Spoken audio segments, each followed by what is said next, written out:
Father Abraham had many sons. Many sons had Father Abraham. And I am one of them, and so are you. So let's just praise the Lord. Right arm, right foot, head. Father Abraham had many sons.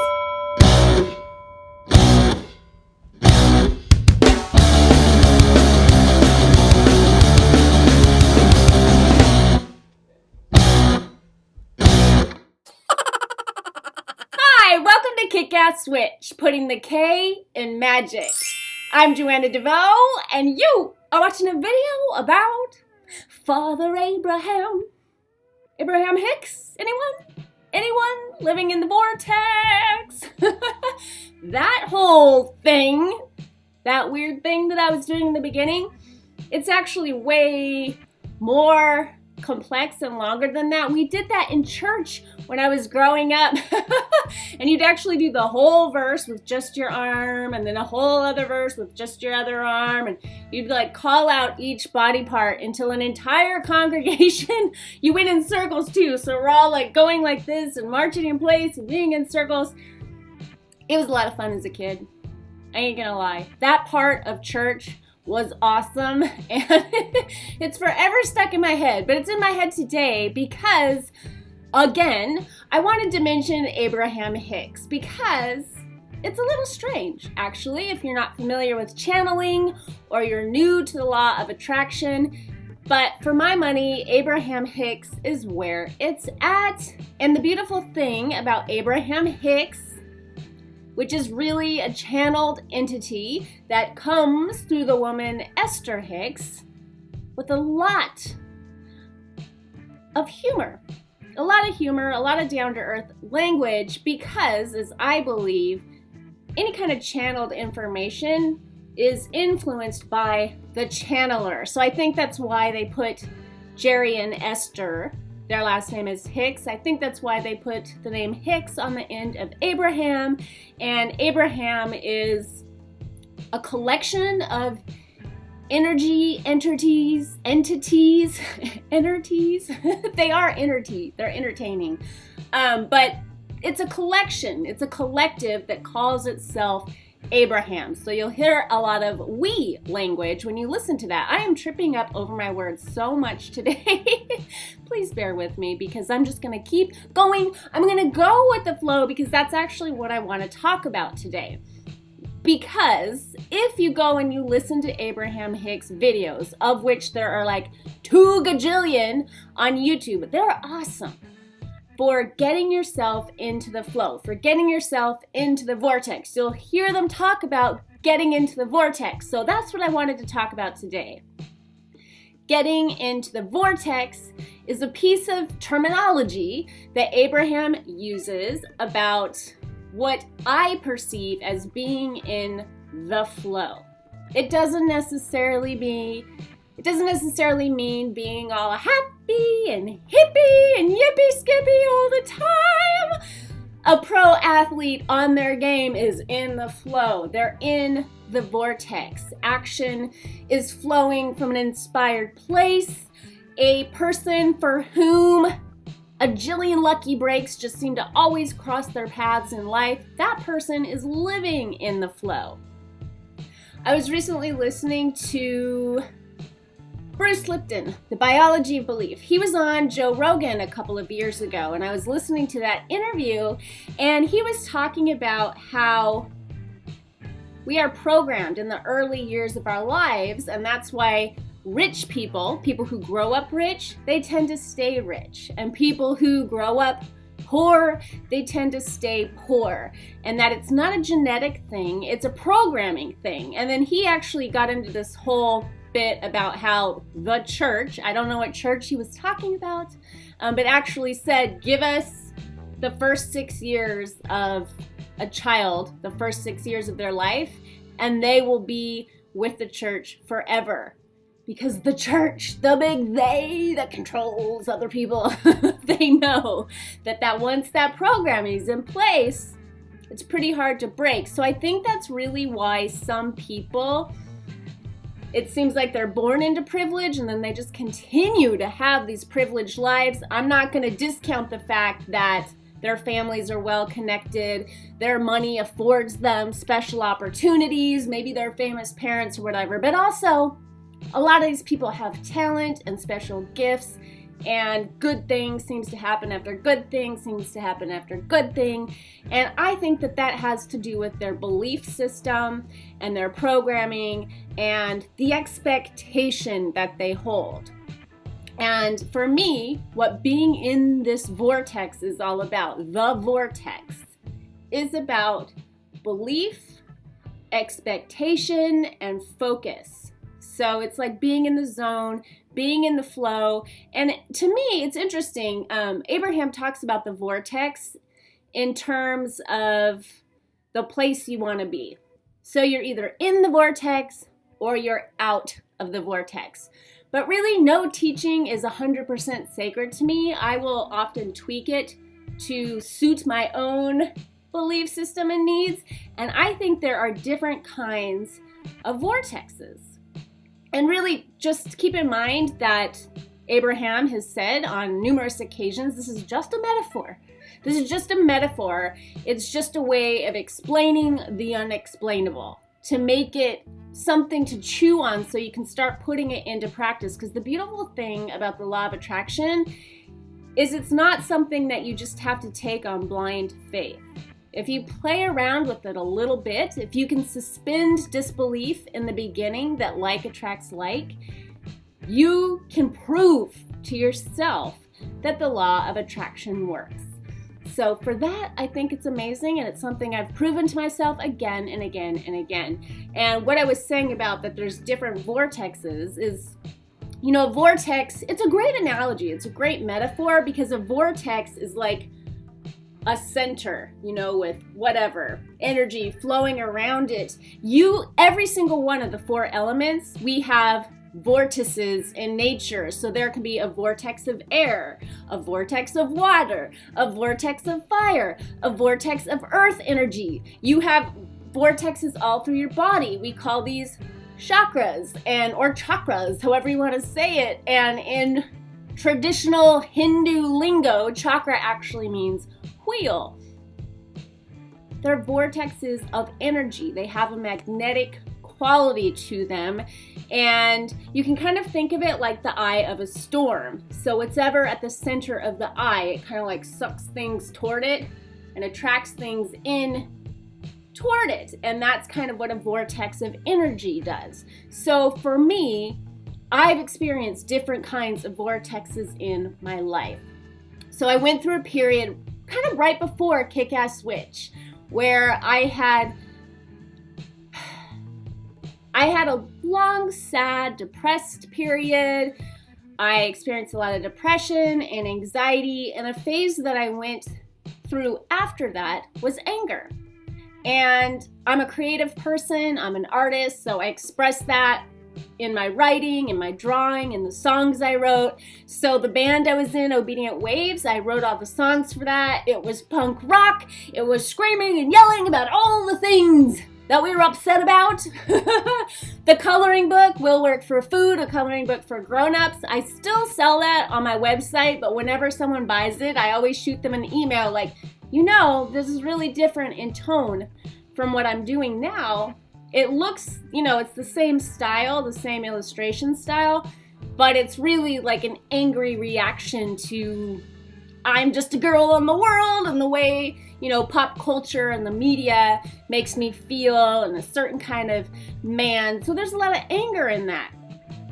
And what I found is that, well, one, anger feels a lot better than depression and anxiety. Anger creates momentum, and I don't regret that part of my life because it moved me forward. It was part of my path. So now when I see people that are in that phase of their life, I think, hang in there, hang in there and move through it. Creativity is amazing for that. It can really help you move through it. But for me, that did create a vortex of energy, especially because I was in a band and we played in Los Angeles a lot. And we went on little tours around the west coast of our country. And like attracts like. So it was attractive. I was the eye of the storm in a different kind of way than I am today. But it attracted people to me, and it attracted addicts.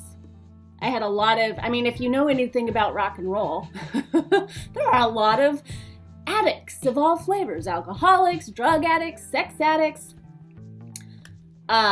equal opportunity addicts who they're addicted to all kinds of things. Those people really were attracted to me during that time. People that had anger issues were really attracted to me at that time. And then if I go even further back in time to when I was depressed and anxious and I had a lot of chaos in my life, that was a whole other kind of vortex in which I was attracting that into my life. And I spent enough time in each of these periods of my life to know that I was the common denominator. I continually attracted situations into my life that reflected my state of mind, my state of being, my state of belief, which I think is the most important thing. I believed that the world was a certain way, and then the world reflected that back at me, which it becomes like a self-fulfilling prophecy. Whatever you believe, whatever you're focused on, whatever you think is true, will be true for you. So what I'm asking you to do every Monday this month, starting on the first Monday of the month, is September 7th on Facebook, we are doing a challenge for that week. So that gives us 4 weekly challenges, and it kind of takes us into October a little bit. The theme for October will be tarot, but for September, my birthday month, the theme is law of attraction. So each Monday, that Monday's challenge on Facebook will be based on whatever video I'm putting out on Thursday. So whatever next Monday's challenge is, it will be based on this video. Something to do with the Vortex. You're gonna have to tune into Facebook to see what that's all about if you want to participate. We're doing a whole month-long challenge instead of the weekly challenges. But and speaking of birthdays, I'm kind of all over the place today because I knew I wanted to talk about the Vortex, which again, please remember, it's just a metaphor. It's a really good one. It's a really good one, but it's just a way of framing an idea that you can actually work with. It's not the truth. It's just something that you can sink your teeth in and play around with. So what I'm asking you to do is notice right now what is at the eye of your storm, the eye of your hurricane, the eye of your vortex. What are you consistently bringing into your life again and again and again? What is the world showing you? What kind of opportunities are coming your way or not coming your way? What kind of troubles are coming your way or not coming your way? What kind of people are coming into your life consistently, again and again and again? And then notice how you are the common denominator. In a way, you are the eye of the storm. And this is what I was like, let me go back to this. Do you know that book that you can get at like any bookstore? It's like The Secret Language of Birthdays or something. It's like this fat, and it has 2 pages for each birthday of the year. So you can look up your birthday and you can read all about yourself. I think for some of us, that was like our first experience with any kind of like in-depth astrology ideas, even though it's just about, your sun sign and the day that you were born. It's very interesting. So if you read September 29th, which I have done many, many times because that's just a fun book to go flip through if you're hanging out in a bookstore, it said something about being the eye of the hurricane and something about, I think I was going to be a late bloomer, but my life would make sense as I got older, and it would all make sense to me when I realized that the chaos I was creating in my life had something to do with being the eye of the hurricane. And then once I recognized why that was, I would get it. And when I was younger, in my whatever, sorry, I keep hitting my light, whatever, when I was in my I don't know, early 20s, mid 20s. I was like, what does that mean? And I assumed it just meant that I was a really chaotic person and all the chaos that I was creating was my fault. And in some ways, that is true. But now I'm seeing that it can be true in a really beautiful, amazing way. Because this is why I wanted to talk about the law of attraction in September. It's why I switched the themes around when this was not the intended theme for September. All this summer, I have been having a huge love affair with the law of attraction. And I go through phases. It's kind of my standard religion. It's kind of the way I believe. It's kind of my personal brand of magic. But I put it into practice in a very conscious way, and I just made my focus staying in the vortex, as Abraham Hicks describes the vortex. So that's staying connected to what makes me happy and what feels good. And anytime I feel any kind of resistance or distress or just an emotion that feels to switch my focus back into getting into the vortex. So the focus is not on, I want to create this thing, I'm going to focus on it, and then I'm going to manifest it into my life. The focus is just on being happy. And something magical happens when that's what you're focused on. When all you're focused on is staying in the vortex. Like every day on my Desire Map day planner, instead of writing my core desired feelings like I did for the first half of the year, I started just writing in the vortex or vortex living. And that just became my focus for every day.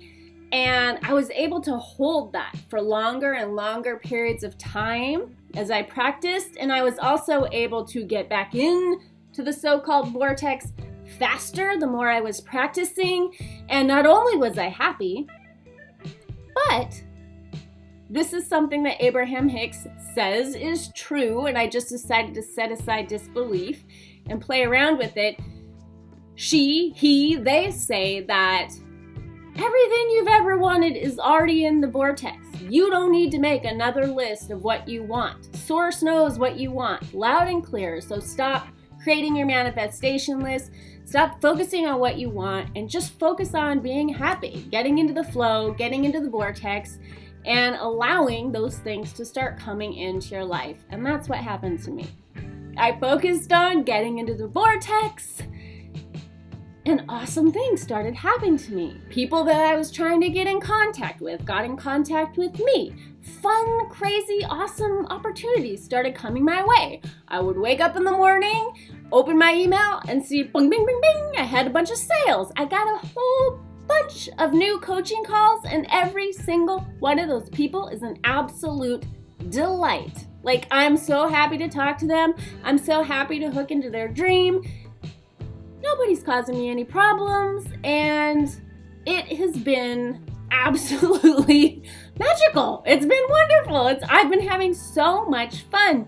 And what's interesting, even if these things weren't coming my way, I still think that I would be sitting here making this video for you, because when you focus on feeling good, which let's just say is being in the vortex, when that's your focus, when that's your priority, you feel good. So who cares if you have the stuff or not? Who cares if a little cheap plastic kiddie pool, aka my soul pool, is making you feel amazing? Do you really need an Olympic-sized swimming pool overlooking the ocean, which obviously would be amazing, but do you need that to be happy? Yeah, it would be nice, but maybe just hanging out in that little cheap $12 plastic kiddie pool is enough. Maybe just being happy is enough. And maybe in being happy and hanging out in your little soul pool, maybe life brings you to the Olympic-sized pool with the view overlooking the ocean one day. Or maybe it doesn't, and who cares because you're happy. Does that make sense? I hope this makes sense, because I didn't have a structure to this video. I know Kellyanne Maddox of the Four Queens is doing a theme as well for this month. She's doing Self-Love September. I offer a free ebook, Hippie Rich Peace Love and all that good shit, to anyone who signs up for my newsletter, because it outlines 7 steps to creating the kick-ass life of your dreams because I believe that that's foundational to being able to do any kind of magic in terms of being happy, creating a happy life, creating the kick-ass life of your dreams. So I think it'd be great to do Kellyanne's challenge and focus on law of attraction at the same time, because self-love is a practice, law of attraction is a practice. If your focus is on loving yourself and taking care of yourself, that is going to have magnetic quality, and the way you treat yourself is the way that the world will start to treat you. So there is real magic in what she's talking about this month, and it's something that I really believe in, so I just wanted to give that a plug. It's not too much. Now you'll have videos and podcasts and blog posts from me. You'll have videos, and I don't know what else she does. I know she does blog posts. I think she does some audio files from her, and you'll just have content galore if you throw some Abraham Hicks in the mix. I think that your September could be really special and amazing. I hope you'll join me on Facebook to do this challenge, and until we meet again, much love. Peace.